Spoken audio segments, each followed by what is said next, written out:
We are officially recording and we are going to get started. So welcome to Let's Talk About Off-Campus Housing. We are so grateful that you're here. We're going to spend some time today discussing the essentials for navigating an off-campus move and hopefully de-escalate some of your concerns and help you focus on what the next steps might look like. I'm Lexi McCarthy. I'm the Director of Off-Campus and Commuter Services. I use she, her pronouns, and I'm happy to be joined by my co-host. My name is Kelsey Matukis. I'm the Assistant Director for Off-Campus and Commuter Services, and I also use she, her pronouns. Thanks, Kels. In today's presentation, we're going to discuss the off-campus housing timeline from right now.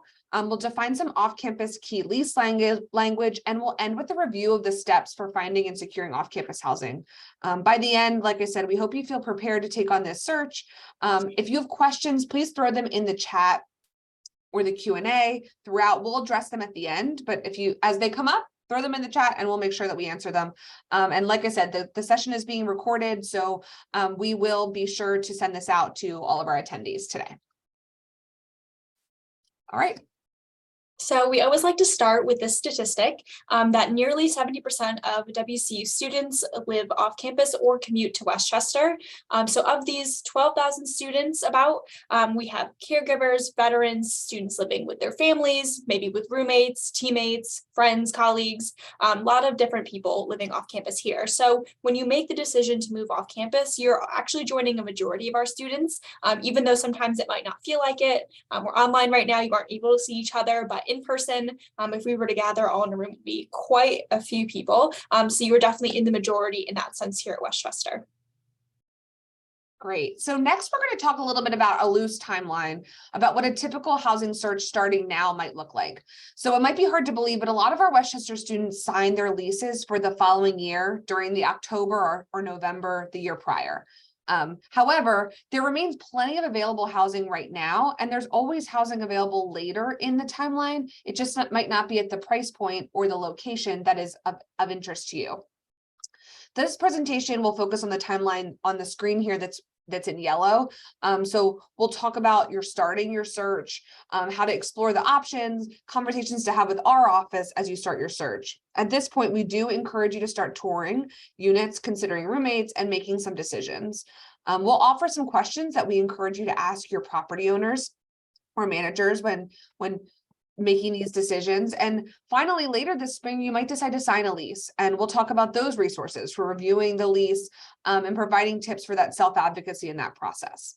In February, later this spring, we'll be offering a Preparing for Life Off-Campus series that'll be offered in the residence halls and then again virtually. That's going to help talk about what the transition might look like from living on campus to living in our neighborhoods. And we're excited to be offering that this spring. So the word lease is one we throw around a lot. So you hear that a lot when we talk about renting properties. And many of you that are on the call right now might have signed a lease with USH in this past year or affiliated housing. So lease is a legally binding contract between you and your landlord or property owner outlining the lease terms. And terms include things like the utilities, deposits, subletting, property owner access. They should also always include your names, descriptions of the unit, rent information, including when it's due and how it should be paid.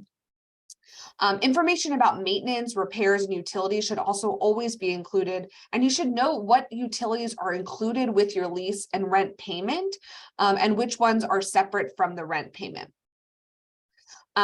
When you're thinking about the next steps, you also want to be thinking about your deposit, and the itemized deposit list should also be included in your lease. So does that include your security deposit or fees for parking or the application review? We also always talk to students about taking special attention to look at the subletting terms because sometimes they're not allowed, sometimes they are allowed. But that is something we'll talk about again on the next slide. And finally, you want to have information about your property owner's access to your unit once you're moved in. So whether they're able to come in unannounced or how much notice they should give you around when they can be in the unit without your permission. if at all. And then finally, given student zoning laws in Westchester, there are times when we hear that students are not on lease. So they're a student that's living in the property, but not listed explicitly on the lease. And this is significant liability for you as not being on the lease, if that's in your position, or someone that is on the lease with someone living in the building that's not on the lease. So we really advise against this practice because all students living in a unit should be listed on the lease in some way, shape, or form. So the following 4 terms on this slide are super important for you to understand as you're starting to make decisions about signing a lease. So you really want to make sure that you understand the meaning and the nuances of the lease language that your property owner might be using, or that you might be hearing us use as we're talking and going further. So a co-signer or a guarantor, often interchanged, is someone who is going to sign the lease, usually for financial situations or reasons, and is liable for the terms in the lease. A security deposit is money paid upon signing the lease intended to cover any unpaid rent or damage to the unit. So typically a security deposit is equal to 1 month's rent and normally is returned at the end of the lease period unless there is unpaid rent or there are damages and repairs that are going to cost you, and that's taken out of there. Renter's insurance protects your belongings from loss, theft, and damage, as your property owner's insurance only covers damage to their property or injuries that occur outside of the unit. So for renter's insurance, a family member's homeowner's insurance will often cover a dependent's apartment. And also if you have a personal vehicle, you can sometimes get renter's insurance from the same company that provides that car insurance. A sublease is an agreement between a tenant and the original lease and another person who is not on that original lease, stating that the subleasee will take over the tenant's lease for a specific duration. Something to note here is that generally property owners do not have separate contracts with the subleasee. So it's just something to keep in mind. So it's essential to understand lease responsibility because there's 2 types of leases that we see in Westchester and really that exist more broadly. So there's a joint and several liability lease, and then there's individual leases. Joint and several liability is a really confusingly legal term that means that all of the tenants on a lease are on a single lease, not separate leases. So this means that each of the tenants on the lease can be held responsible for any and all monetary damages caused to the property. Individual liability is when each tenant has their own lease. So that's pretty common in properties like The Edge, meaning that they're responsible for their room and their communal spaces. So we want you to be wary of joint and several liability leases. So for instance, if one of your housemates decides to move out in the middle of the year without finding a replacement tenant, your landlord can still require you to pay the full monthly rent. Also, if there's damage to the unit, the landlord can hold all of you responsible, even if there's only one of your housemates that caused the damage, because you're all on one single lease. Given that many of the leases in our area are that joint and several liability, you need to be extra sure that you can trust your roommates, which we'll talk about in a little bit. Okay, so you've already taken step 1 and explore your options by attending today. But if you want further steps, other places to explore, this is kind of what that is. So we are offering some drop-in hours in person with us on Wednesday, January 5th from 2 to 4:30. So if you have more questions or want to continue exploring options with a member of our team in person, we are offering that option. We also invite you to attend our off-campus housing fair 18th from 2:30 to 4:30, and we'll be in Psych Student Union. This will be an opportunity for you to actually meet some property owners, see what units they might have available for this upcoming school year, and talk to them about prices, any questions that you might have. So that's a really good opportunity to take advantage of. And then finally, we always talk about our off-campus housing website. Some of you might have found it already, but this is a free platform for students to find off-campus housing. You can also search for roommates on here, and students are able to post their sublets. So if you have a sublet, you can post it on here for free. Or if you're looking to fill someone's sublet, say you only need housing for a semester, this is where you might find that. You can, the listing of rental units on this website is provided exclusively for Westchester University students. The university does not approve, investigate, or endorse any of the listed properties. For protection, the prospective tenants are advised to acquaint themselves thoroughly with the rental units listed before signing any lease agreement, which we'll touch on in a minute. And finally, more informally, we always mention the WCU off or on campus housing Facebook group as a more informal resource for students and their families to explore housing options. Lexi is going to throw that link in the chat for you, but this is a great option as well. We know that students are quite active in this group, and property owners sometimes post in here as well.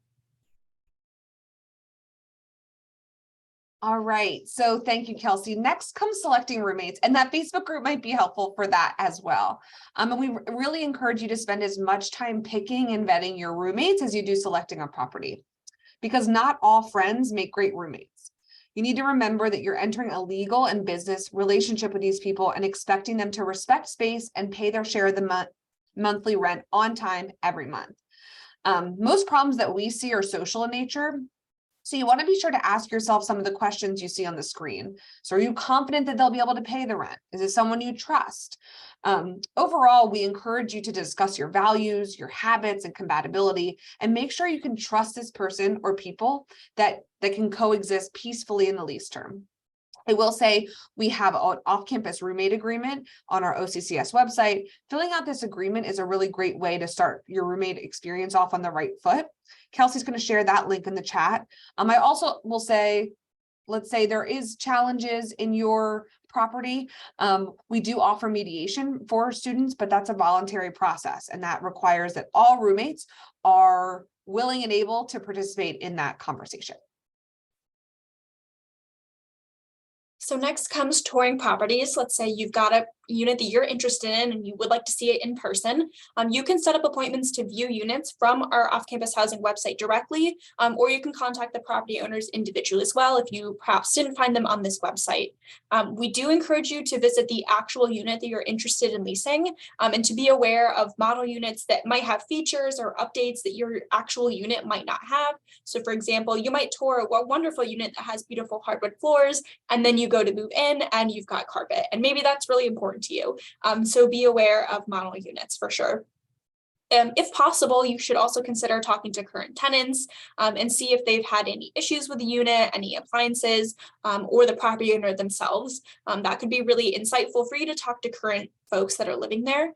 And finally, we do have a touring checklist that you can utilize. The QR code will take you there, so I recommend scanning that, and it is also on our off-campus housing website too. So after you've explored options, considered roommates, and decided on a place to live, you'll get a copy of your lease. And leases are most often created by property owners and their legal teams to protect their investment. So it's up to you to advocate for yourself and make requests that protect your investment, which is often very high based on our rental costs in this area. So if you see issues or needed upgrades, you should really discuss those items with your property owner and put those requests in writing before signing. You can advocate for changes related to rent price, parking, termination clauses, subletting, maintenance, storage, etc. But you also want to make sure you read your lease thoroughly to hold your property owner accountable for things they agree to in the contract. So self-advocacy doesn't always need to equate to changes. Perhaps we discussed earlier that access to the unit. If you sign the lease and you find that they're not abiding by the pieces in the lease, this is a legally abiding contract. So you can hold your property owner to those pieces that they write in their lease. You can also ask proactive questions like, how can I ensure that I receive my security deposit back at the end of my lease? And questions about prior tenant experiences, like, have previous tenants had any interactions with neighbors? What happens if the property gets a citation from the borough? Self-advocacy is something we talk to students about a lot. And I think it's really important, again, as those leases are really written so that the property owner can protect their interests and their property. We always say if you ask for less, you'll get less. But if you ask for more, there is a chance that you'll get more. And finally, we want to make sure that you're aware of the free student legal aid that is available to all enrolled students. We encourage all students to review their lease with our attorney by scheduling a 15-minute appointment on RAM Connect. Student legal aid is also available for other student legal issues, doesn't necessarily need to be tied to your lease. It could include receiving citations on or off campus, landlord-tenant matters, roommate issues. But if you do take some of the steps shared in this presentation, you can safeguard against needing these services in the future. For whatever reason you decide not to use our student legal aid service, we hope that you will at least share your lease with a family member or a trusted adult and review that together, because they might catch things that you've missed. We also want to highlight our Preparing for Life Off Campus program that we're going to be hosting. Again, I mentioned at the beginning of the program, but it's really the next step after signing your lease to learn about those differences between living on and off campus. And we'll be offering, again, a bunch of those on campus and then a virtual session. All right, so as we finish up, we want to just highlight the steps for success in securing off-campus housing. So first is to explore your options, remembering to attend the housing fair on February 14th. We have a lot of property owners signed up to attend with available apartments for fall. And to visit the off-campus housing website often, as properties are being added almost daily. We also want you to carefully select your roommates and discuss those values, even if it might be uncomfortable. Trust and believe those conversations are valuable, and some of the people we meet with in mediation wish they had those conversations. We also ask that you tour the actual unit you'll live in. This is incredibly important because it helps you get a sense of what to expect and what not to expect. Fourth is advocating, again, for what you deserve. You're making a huge investment here, and you should feel confident asking for what you need to have a positive living experience. And finally, don't be a stranger. We hope you'll take advantage of that legal aid. We have an excellent attorney. We often say it's the only time in your life you'll get free legal advice. And our team are here in OCCS to support you in this journey. Now we are wrapping up. We want to thank you for being here today. We hope that this short, brief presentation gave you a sense of what to expect. You will be sent a recording of the session, and we're happy to open up now for questions. So you can throw those in the Q&A feature or in the chat if you have them, and we'll hang on for a couple minutes to see if any of those questions roll in.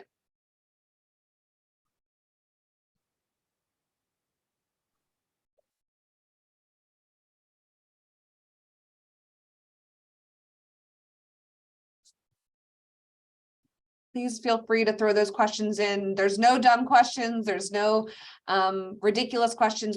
I can tell you that we've heard it all.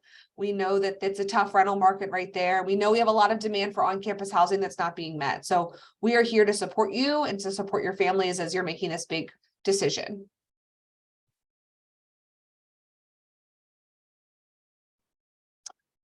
All right, so we have a question here about, will the slides be online? We'll send you the recording, and we're happy to share those slides with you. Our email address is just commuters@wcupa.edu. I will say these are pretty similar to our slides that are online for our Moving Off Campus 101. The Moving Off Campus 101 program was shown in the fall, but it's a lot of the same content. So that is online and that lives online, and that recording is online. So hopefully that's helpful. If you want to email us directly at that commuters@wcupa.edu, we can also send you the slides.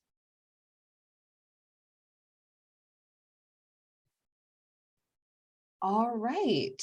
It doesn't seem like we have any more questions, Kelsey. So again, thank you for coming today. We are here to support you. We know that this process can be daunting and stressful for you and for your families or the people in your life. So let us be helpful to you. Connect with us. Don't be a stranger. And we wish you the best of luck as you start your semester in a few weeks. All right. Thank you so much and have a great day.